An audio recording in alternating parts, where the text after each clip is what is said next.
Hey you, welcome back to my channel. Today I'm going to be restoring a kitchen table that I actually picked up for free from Facebook Marketplace. It did come with chairs, however those chairs don't go with the table because the table is counter height and they're just regular sized chairs. I wish I could have taken a better before picture so you guys could see sort of how rough the table was, but I will insert the pictures that were from the actual advertising on Facebook Marketplace just to sort of give you an idea of sort of the rough shape that the table was in before we started.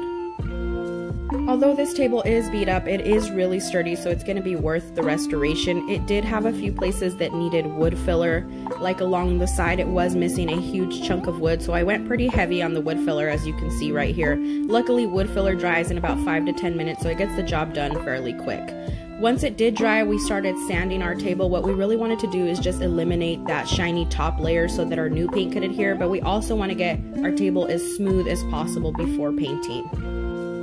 Once you're done sanding, you want to just go ahead and feel the area with your hands and see if it is smooth. Make sure there's no more bumps. Once you're completely done sanding, you want to wipe your table down and eliminate as much dust as you can. Unfortunately, I did lose the footage where we actually started painting the table, but here is our finished product compared to when we started. We did paint this table with acrylic paint. However, the only difference is with the white bottom portion, we used a high gloss acrylic paint, and for the top grage portion, we used a semi-gloss acrylic paint.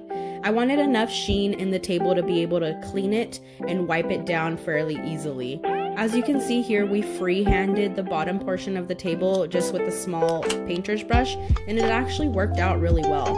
So here it is, the complete final product.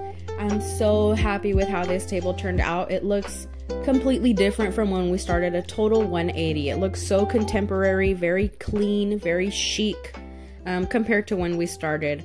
I really hope that I've inspired you today to take something either free or that you see in a thrift store and sort of jazz it up and make it your own, make it fit your home. Compared to what we started with an old scuffed up table, we've come a long way and it looks beautiful. Thanks so much for watching, and I can't wait to see you on the next one. Remember to like and subscribe.